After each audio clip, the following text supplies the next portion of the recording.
Hey, welcome. Today, we're diving into something pretty profound, the power of prayer. And I don't just mean the phrase. We're going to look at how it can genuinely make a difference in your life by breaking down its core components to see, how it really works. So, right off the bat, let's just challenge a really common idea. It's so easy for us to fall into the trap of treating prayer like a cosmic vending machine, right? You put in your request, you press the button, and you hope you get what you want. But what if that's missing the point entirely? The source material we're digging into today says prayer isn't a transaction. It's a profound, life-altering connection with God.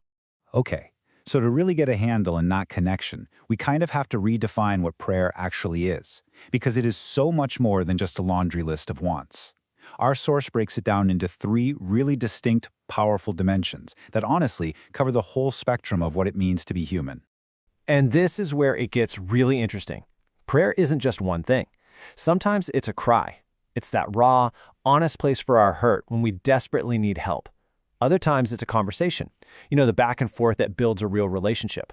And then it can also be a confrontation, a moment where we're called to take spiritual authority over the challenges, the mountains in our lives. So you've got the emotional, the relational, and the powerful all wrapped up in one.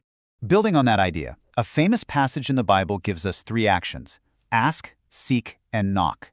Asking, well, that's what we usually think of. It's petitioning, bringing our needs to God.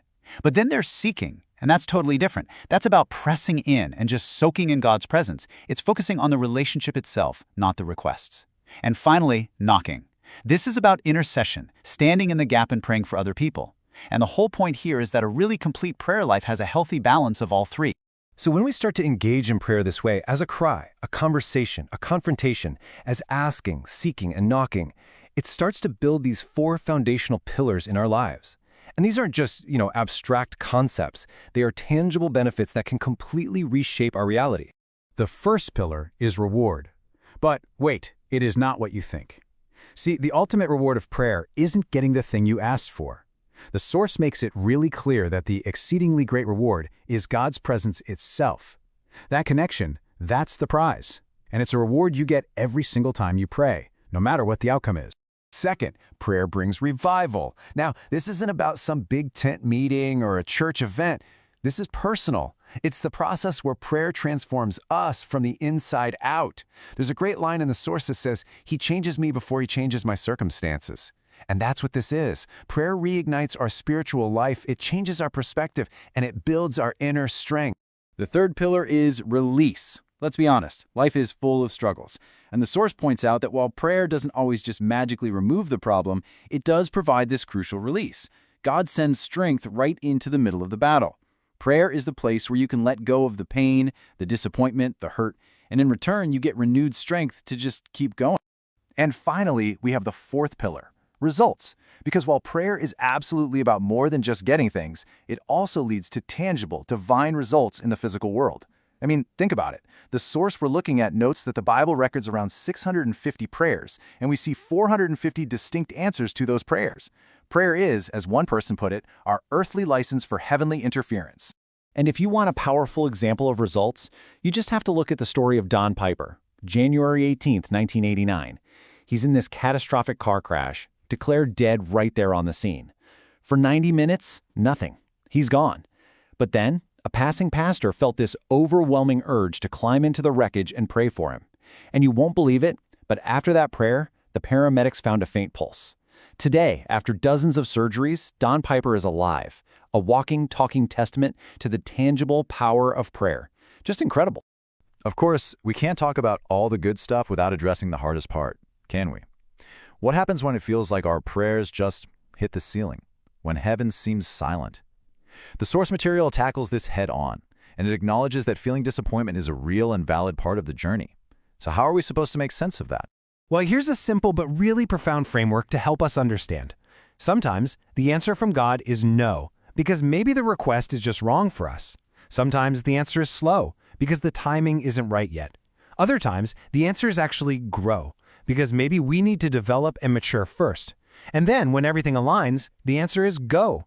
This helps us see that silence isn't necessarily absence. It might just be a different kind of answer. This quote just perfectly captures that release pillar we talked about. When God doesn't remove the struggle, He will renew your strength. See, the goal isn't always problem removal. Sometimes it's strength renewal. It's about God meeting us right there, in the middle of the struggle. And this really drives home the point that prayer is such a vital outlet for us. It's the designated place to release our hurt, our pain, our disappointments. It's not a sign of weak faith to have those feelings. It's actually a sign of really strong faith to bring them directly to God. All right, so we've covered the what and the why of prayer. But what about the how? How do you actually do this? Well, the source material doesn't just leave us hanging. It gives us an incredibly simple and practical model that literally anyone can use to structure their prayer time. It's called the T.A.C.O.S model. Yep, you heard that right. It's a super simple acronym to guide you. You start with T for thanksgiving, just thanking God for what He's done. Then A for adoration, which is praising God just for His character, for who He is. Then you move to C for confession. Then O is for others. That's the knocking we talked about, interceding for people. And finally, S is for self, where you bring your own needs. It's just a wonderfully balanced way to pray. And that brings us to this really powerful quote from an author named Mark Batterson. He says, "The transcript of your prayers becomes the script of your life." Wow. Just think about that. It suggests that who we become is literally shaped by how we pray, that our prayers are almost like prophecies, setting the direction for our entire future. And so that leaves us with one final, very personal question. If the transcript of your prayers from the last week or the last month, if that became the script of your life, what kind of story would it tell? Would it be a story of real connection, of revival, of release? It's a powerful thought to end on, isn't it? It just highlights the incredible potential that's sitting right there in our own prayer lives. Thanks so much for joining me.